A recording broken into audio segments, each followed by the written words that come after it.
Why, guys, Matthew McConaughey destroys Joy Behar in a debate about guns. Check this out. I saw you, not in person, but on TV, was at the men's final at the U.S. Open. Yes. You were in Djokovic's box. Yes. And you were the first hug he gave when he came up. Yeah. Do you guys go way back? What's the connection there? Look at that. He's first friends with my wife. Camilla right there. Look at her. Yeah, look how happy she is. Oh. And then I got to know him through her. We've had a couple dinners along the way, and I'm a big fan.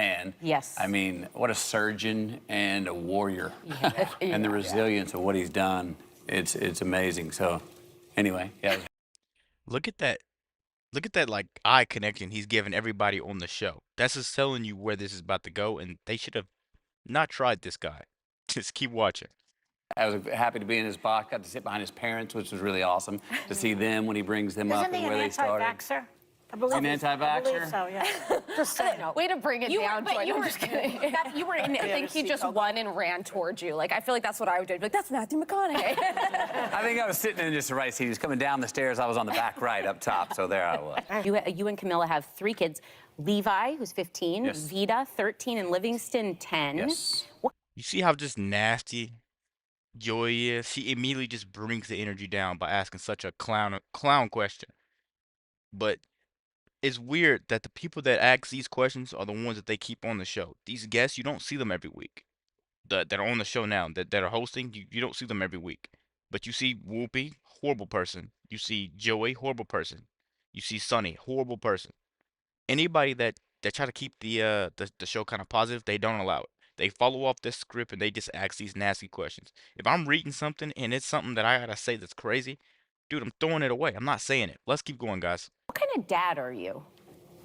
That's a probably loaded Kind of question. dad. I'm a good dad. We got 20 minutes for this answer. I'm working on it. Look, being a dad was the only thing that I ever knew I wanted to be. Oh. I knew that at 8 years old. I remember shaking hands with my dad's friend who he would introduce me to, and he was a big sirs and ma'ams man. And I noticed that everyone I would say yes, sir, to over the years when I was 8, it's like, oh, the one thing that's common is they're all fathers. Maybe that's why I'm calling them sir. And I was like, that's my aspiration. That's when you become a sir as a man. And that was my idea when I was 8, and I still believe it in a lot of ways. So, look, as y'all know, those of you who have children, you find out that DNA means a lot more than you thought it did after you have a kid. They come out who they are. Are they like you? In a lot of ways. Yeah. And but they're all very particular and different as well. They're all So we different. shepherd them along as parents with an environment that does matter a lot. But boy, they are who they are. Yeah. The same things I was writing about their peculiarities when they were 2, they match with who they are, what I'm writing about them today.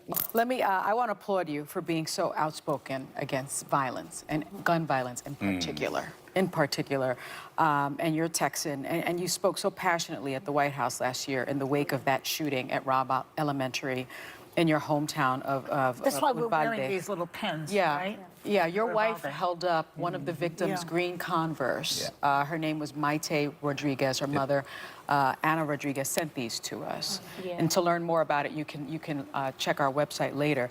But I remember that you and your wife were very involved there. And now you have launched the Green Lights Grant Initiative to help make schools safer. Yes. Please tell us about that. Thank you for the opportunity to. So what we found out after what happened at Robb Elementary and many other schools, the first bill was passed in 30 years to help make schools safer, Bipartisan Safer Communities Act, billions of dollars to safen schools.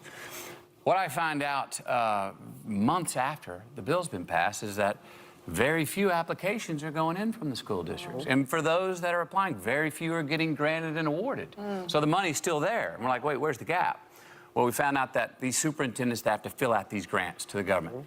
A lot of them are driving the school bus and they're the PE teacher, and this grant process is 50 pages and it's intimidating. Wow. And I don't know about y'all, but I have trouble making it through filling a custom card out without having to scratch stuff out. It is intimidating, so they don't have the expertise at the time. The government wants these grants to be filed. They want to spend the money. It's use it or lose it money. And if we don't spend that money that the government has by 2026, it could be reallocated. In 2021, you considered to run for governor of the state of Texas. Do you think political office is in your future? Can you see that? If it's where I would deem myself to be most useful, Yeah. yes. Do you think you Part of could my get time. elected in Texas being anti-gun? Do I think I could get elected in Texas being anti-gun? One thing about if me in politics is to give you a direct statement right there is Yeah. me playing a game that I'm not interested in playing. Okay. To don't- give you a don't do direct it. statement Don't right do there. it. We need responsible gun ownership. Responsible gun ownership. We need background checks. We need to raise the minimum age to purchase an AR-15 rifle to 21. We need a waiting period for those rifles. We need red flag laws and consequences for those who abuse them. These are reasonable, practical, tactical regulations to our nation, states, communities, schools, and homes. Wow, guys, that was just so much to talk about in this video. First, he said real men, they'd raise their children. And that's where you can kind of get surf from. But what I like to think, a real man is judged by how many people is counting on him and how long he leaves those people counting on him for. Let me know what you guys think about that. That's just something I heard once. What do you guys think will work better for the gun laws? I agree a lot with what he says, but at the same time, you have to play devil's advocate with it. So let me know what you guys think. What is a little fishy with it? What you got? And be sure to like, comment, subscribe if you're new.